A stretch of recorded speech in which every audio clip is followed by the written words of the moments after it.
hablarles sobre la clave del manejo óptimo en la sedación en el paciente neurocrítico. Entonces, el contenido de mi charla va a ser la introducción, generalidades fisiopatológicas en la lesión cerebral aguda, los aspectos fisiológicos con el uso de sedación en los neurocríticos, las generalidades de los medicamentos o los objetivos de la sedación en los pacientes neurocríticos, la selección, titulación, administración y monitorización de pseudoanalgesia en la neuro-UCI, por último, las conclusiones. Usualmente nosotros vamos a tener un paciente neurocrítico que va a tener una monitoría multimodal invasiva y pues nosotros no queremos que el paciente vaya a sentir dolor ni vaya a estar ansioso porque puede tener repercusiones en el monitoreo hemodinámico. Entonces, ¿qué vamos a tener? Vamos a tener los medicamentos que nos van a ayudar al manejo del dolor y la ansiedad, nos van a ayudar a la tolerancia a los accesos invasivos y la monitoría y nos van a ayudar a la tolerancia a la ventilación mecánica y adicionalmente nos van a ayudar como coadyuvantes para el tratamiento médico. El problema con los neurocríticos es que tenemos unos objetivos completamente diferentes de la sedación en comparación a los pacientes que no son neurocríticos y podemos administrar una sedación, una pseudoanalgesia excesiva versus insuficiente que nos puede aumentar las reacciones adversas, aumentar la duración de ventilación mecánica, aumentar la estancia hospitalaria en la UCI y aumentarnos la mortalidad.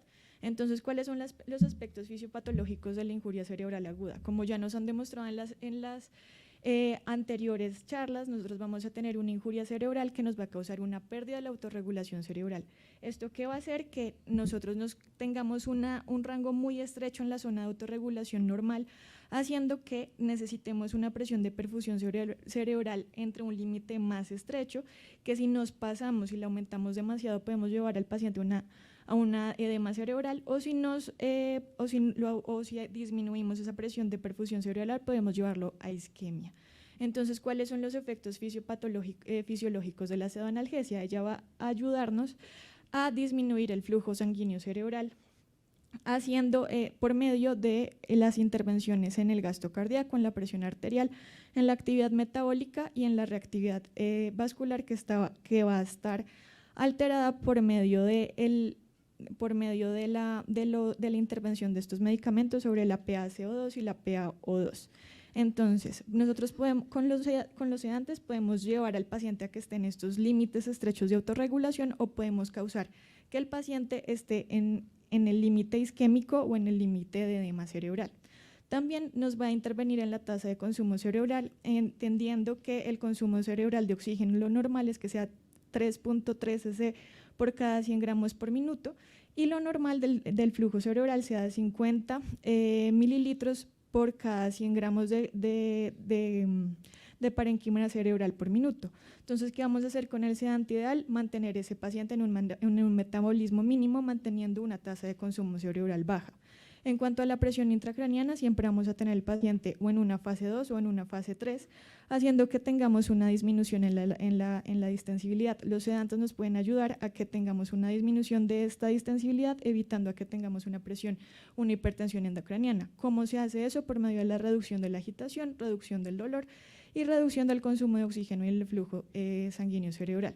Entonces, ¿cuál es el sedante ideal que queremos en estos pacientes? Que tenga un costo razonable, que no se acumule y que tenga un inicio de aclaramiento y de aclaramiento rápido. Entonces, en la neuro-UCI estos costos pues son importantes, pero lo que queremos es mantener una autorregulación adecuada, mantener una respuesta al CO2 adecuada y si tenemos un paciente en una crisis epiléptica, como nos explicaba el doctor Torres, pues mantener un electroencefalograma que sea isoeléctrico, pero con los burst,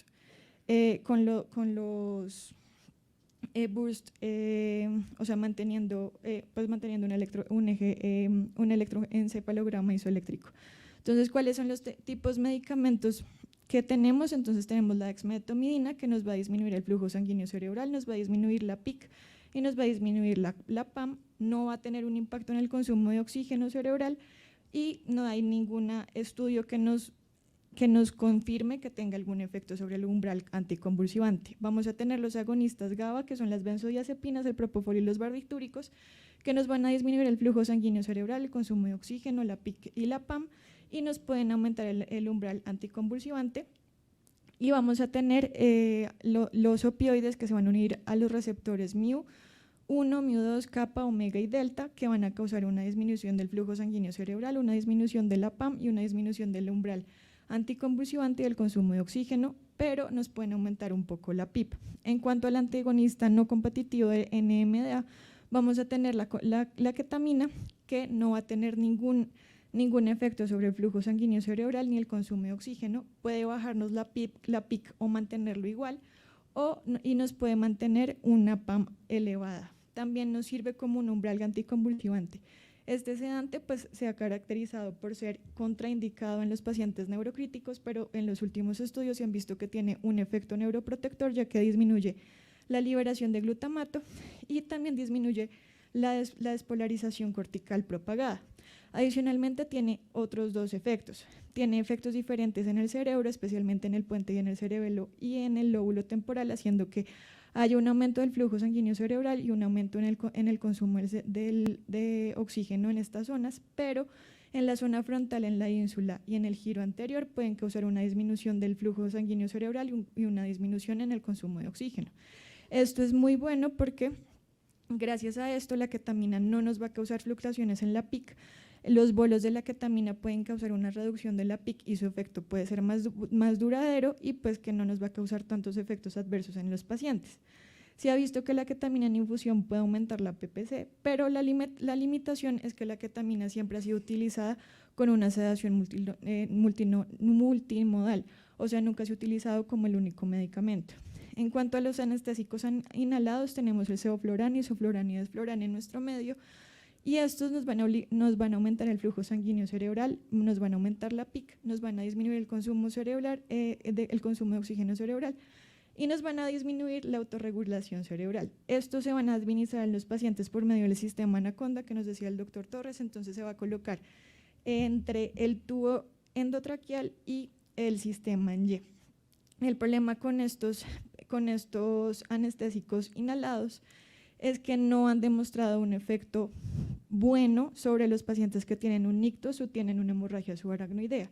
Entonces, como podemos ver ahí en esa gráfica, podemos ver que ellos disminuían la PAM, disminuían la presión arterial sistólica y disminuían abruptamente la presión de perfusión cerebral, haciendo que se aumentara la PIC. Entonces, en este estudio que encontraron que el 32% de los pacientes iban a tener una hipertensión endocrinal en las primeras 12 horas, pueden causar un aumento de la PIC, una disminución de la PAM y de la presión de perfusión cerebral, y que pues iban a requerir mayor cantidad de sedación con propofol y midazolam, y tampoco redujo un consumo de oxígeno.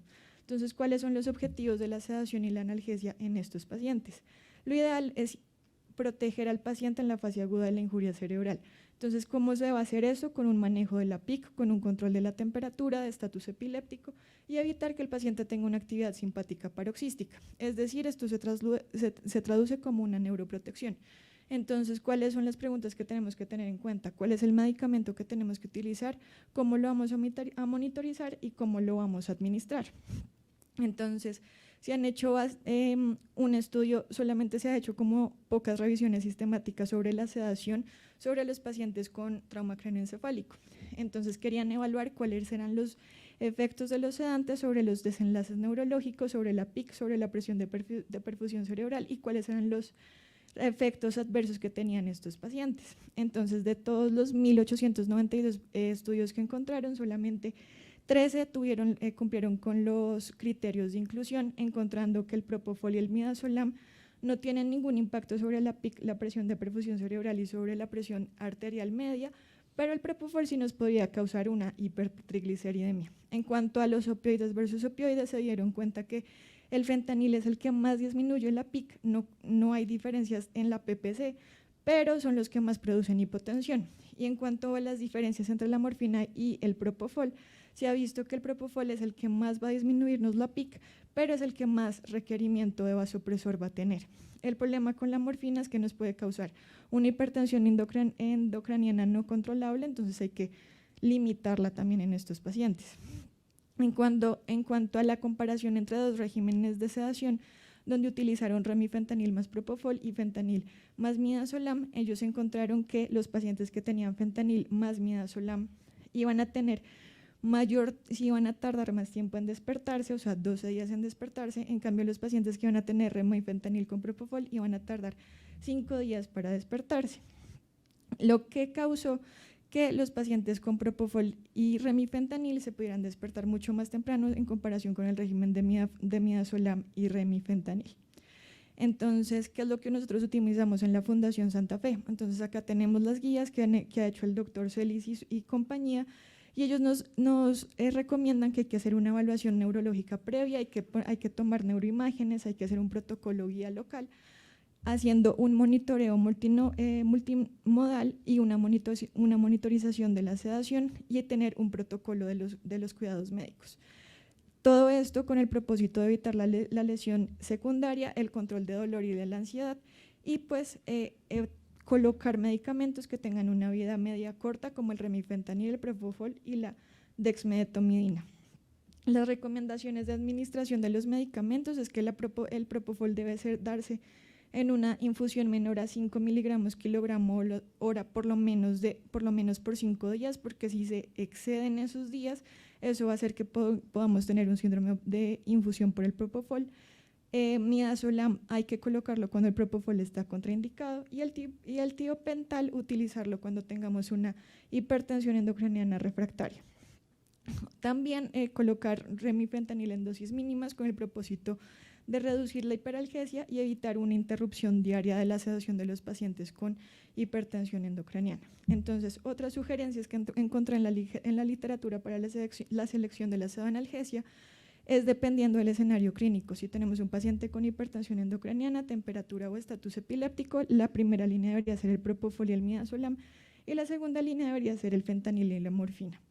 Si tenemos un paciente agitado, deberíamos administrar alfa-2 agonistas como primera línea, o en segunda línea un fentanil o morfina.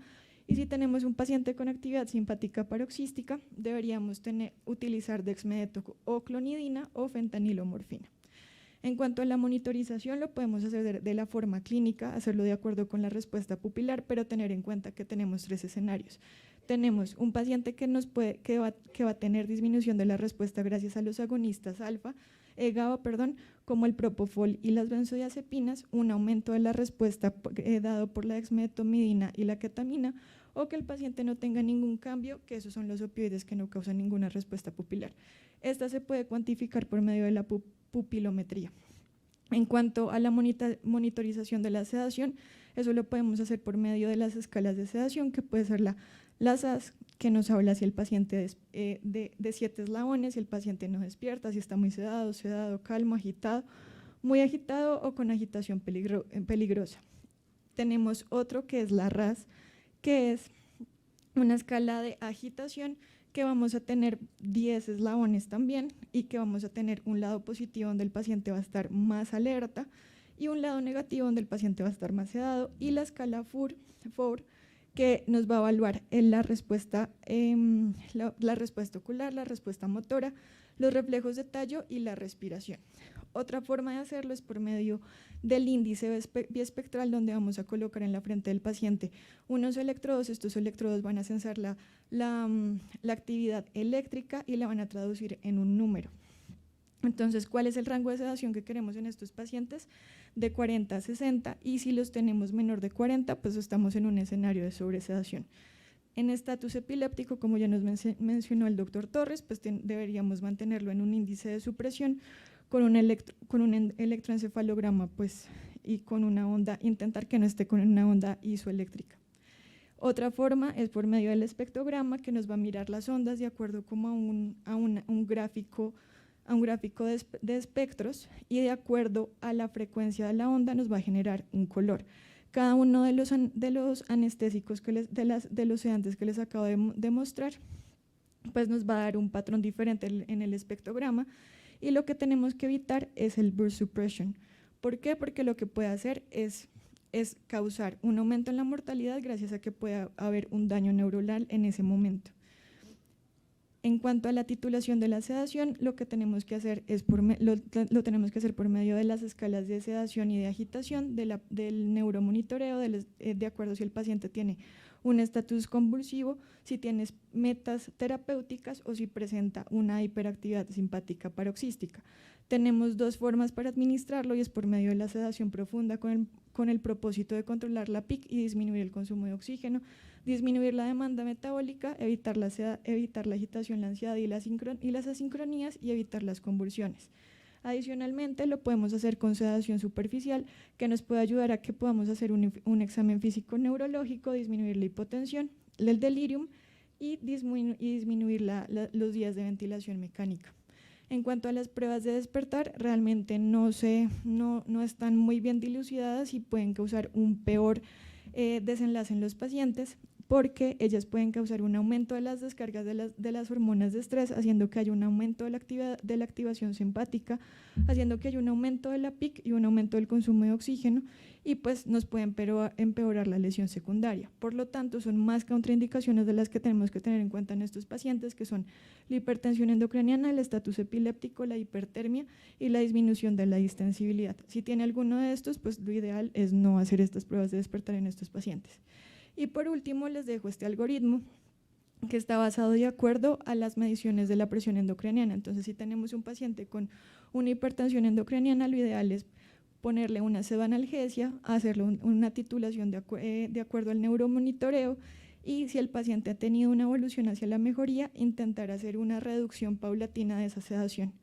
Si el paciente tiene un deterioro clínico durante esa reducción, pues obviamente toca volverla a reiniciar, pero si durante la reducción él la tolera adecuadamente, podemos tomar una imagen y hacer un examen clínico. Si en el examen clínico todo está bien, podemos evaluar si el paciente tiene dolor, agitación o delirium y si está haciendo asincronías ventilatorias. Si tiene dolor, administrar analgésicos. Si tiene agitación, pues administrar ansiolíticos como las benzodiazepinas o la dexmedetomidina, y si tiene asincronías ventilatorias, pues lo ideal es ajustar al paciente al ventilador o viceversa. Y si no tiene ninguna de las anteriores, pues no administrar ninguna sedación. También tener en cuenta que los pacientes pueden tener reacciones adversas a los medicamentos. Los pacientes que tienen una insuficiencia renal van a tener aumento de los niveles de morfina, los pacientes que tienen una insuficiencia hepática van a tener aumentos de propofol, benzodiazepinas y morfina, y los pacientes que tienen una alteración en la hemodinamia pueden empeorar si les administramos propofol y dexmedetomidina. Entonces, las conclusiones de todo esto es que necesitamos dar una adecuada prescripción, monitorización y titulación, que la sedación tiene que estar individualizada, que los efectos tienen que estar basados en objetivos concretos para neuroprotección y que se tiene que conocer las propiedades farmacocinéticas y farmacodinámicas de las reacciones adversas de los medicamentos. Gracias.